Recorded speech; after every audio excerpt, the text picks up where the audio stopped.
Hi, it's Zoe here, coming quickly into your feeds to let you know I am away this week. But there was a big debate last night between the Democrats running for Senate, Congresswoman Haley Stevens, and former Wayne County health official Abdul El-Sayed. Michigan Public Radio Network's Colin Jackson was at the debate and filled in Michigan Public stateside host April Baer. This is Stateside. I'm April Baer. We've talked already this week about the importance of Michigan's U.S. Senate election. Last night, leading contenders in the Democratic primary, Haley Stevens and Abdul El-Sayed, met up in a televised debate that might be a lot of Michiganders' first look at how these candidates stack up against each other. Colin Jackson covered the debate for Michigan's public radio stations, and he joins us now. Hey, Colin. Hey, April. Representative Stevens has been in Congress for several terms now. She has some experience working in the Obama administration, some years ago. It seemed like she was trying to draw a contrast by branding herself as the workhorse candidate who gets things done. What kinds of things did she mention as her examples of being effective in Congress? One thing when we asked her afterward was she had talked about trying to get the CHIPS and Science Act through the finish line under the Biden administration. That's something she said she was most proud of during her time in Congress. She had also talked about several bills she has introduced this term dealing with things like AI or restoring the Social Security Administration employee staffing to what its levels were pre-Doge. She had talked about just different funding bills she had sponsored during her first term in Congress regarding STEM research for Michigan schools. She really tried to pitch herself as the policy wonk in this debate, and somebody who, again, like you said, is the workhorse. It's something she came back to time and time again.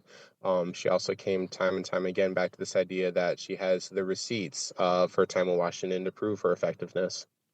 While Haley Stevens was repeating her work on the auto bailouts during the Great Recession, Abdul El-Sayed is the candidate that got the United Auto Workers endorsement for the Democratic primary, and he was talking about it again last night.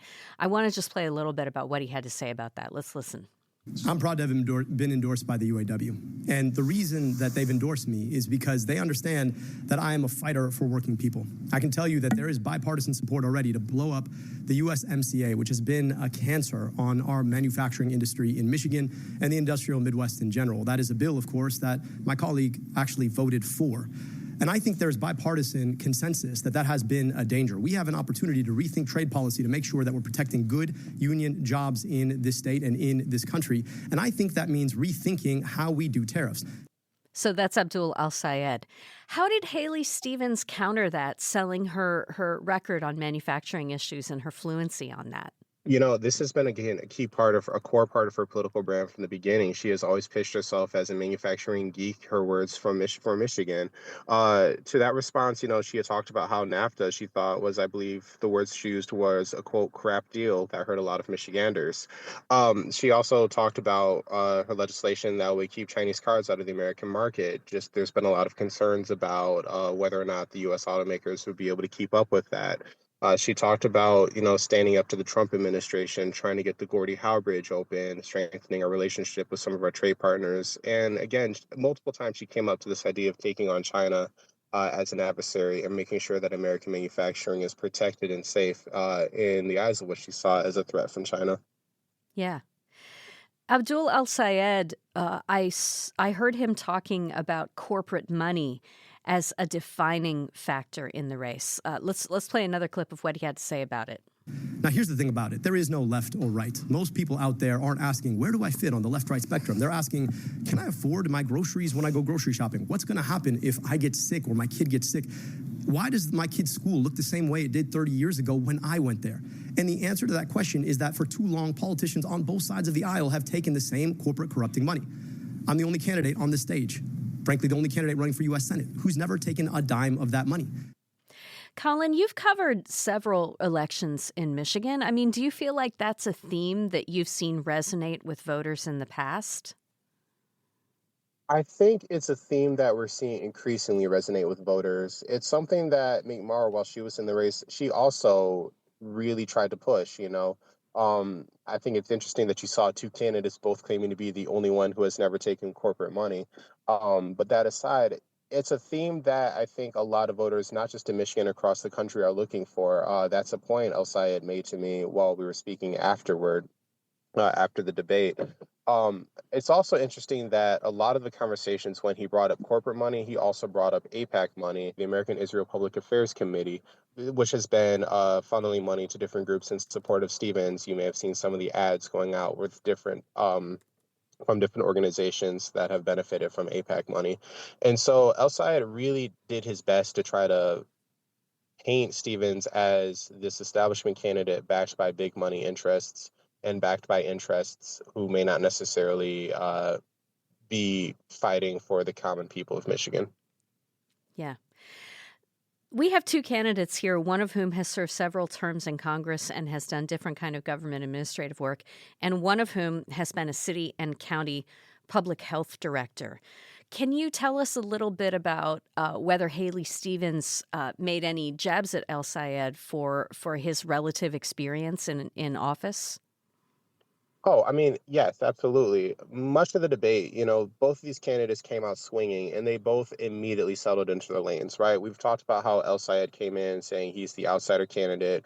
He's not going to be bought off by big money. Stevens immediately came out swinging, saying she's the one that has a lot of time in Congress experience. She's the policy wonk that's got her head down, that's got things done. She's a workhorse, not a show horse. At various points, she insinuated that El Sayed would prefer to be a celebrity senator, I believe were her words, rather than a workhorse from Michigan. She criticized him for having a podcast, for having an agent that booked speaking engagements, etc. Um, and she accused him of being coy with his finances in terms of not releasing his full tax returns yet. So those were different ways where Stevens came out swinging against El Sayed. Mm-hmm. In other recent Democratic primaries, Colin, sometimes things came down to who voters perceived as a better fighter. The primaries being the place where you choose candidates that are going to go up against the other party in the general election. And Stevens was leaning into her legislative experience. Let's hear a little bit of her talking about that. Who is going to be the workhorse? Look, I've got the receipts. I have passed big pieces of legislation. I passed my first bill to secure STEM grants for our K through 12 schools in my first year in Congress. I am ready to hit the ground for our schools, for our educators, and to stand up to the corruption and the abuse of power that we see coming down from Donald Trump. If you want to stop Trump, I'm your gal. So, Colin, what kinds of things did Abdul El-Sayed say about Haley Stevens' experience? I understand that he was going after her in terms of fundraising, but were there cases he made about his own experience or about, how she has spent her time?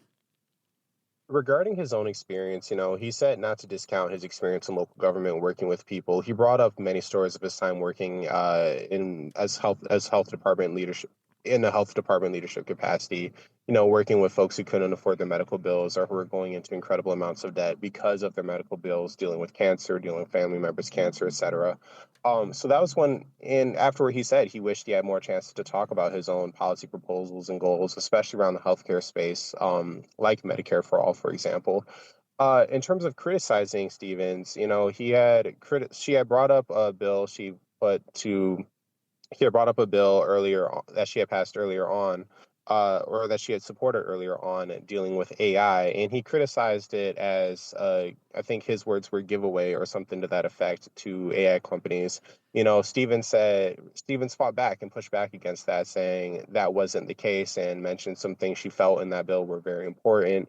So in terms of her actual voting record in Congress, I think that it was a little bit a lot of these policies that the policy discussion itself didn't come up to the same extent that questions about where the money in politics was coming from and where the influence could be seen. There have been moments earlier this year when Abdul El-Sayed has said that he wanted to abolish immigration and customs enforcement, calling them a paramilitary force in our streets.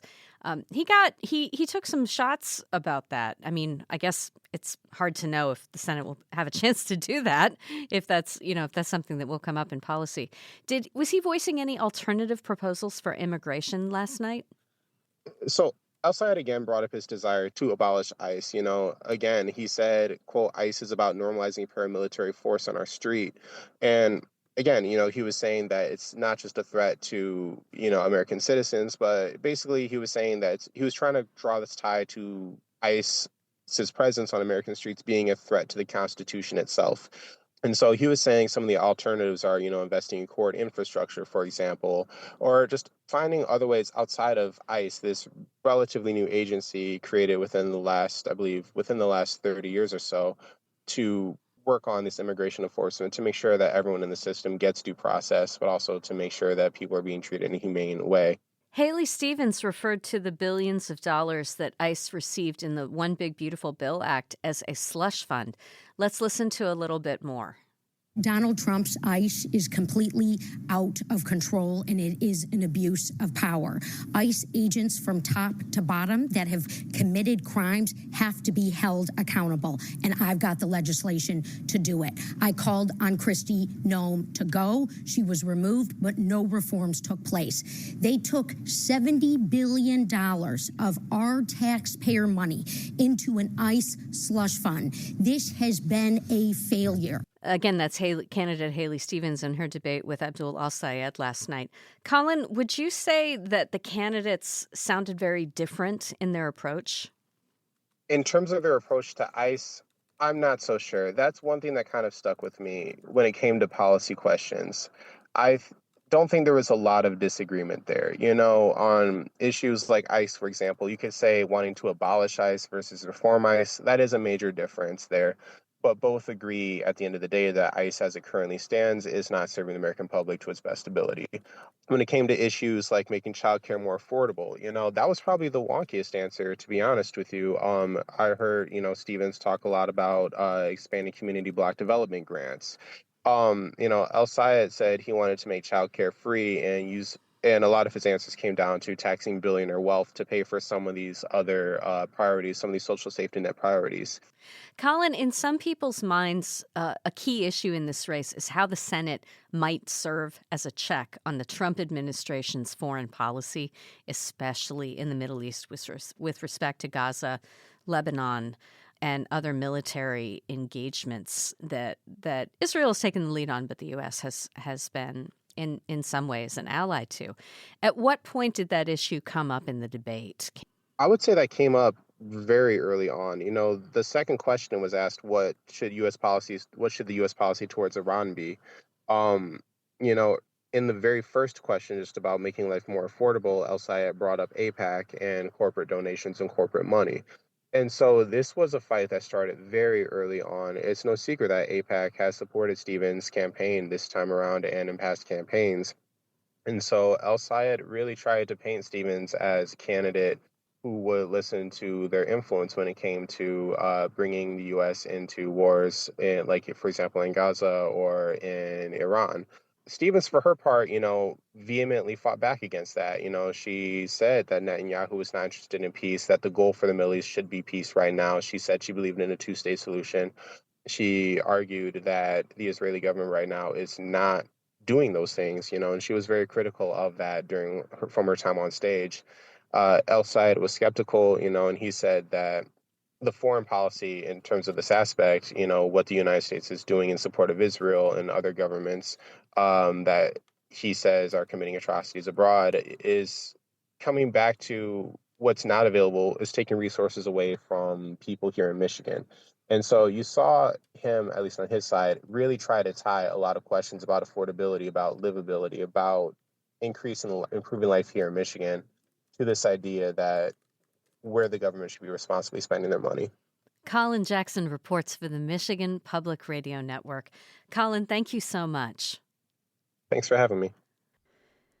Zoe here again. A reminder that Rick and I will be back in your feeds next week talking about, if you can believe it, the biggest stories of the first 6 months of the year. Yes, we are already here. Okay, let's talk again then. Have a great week.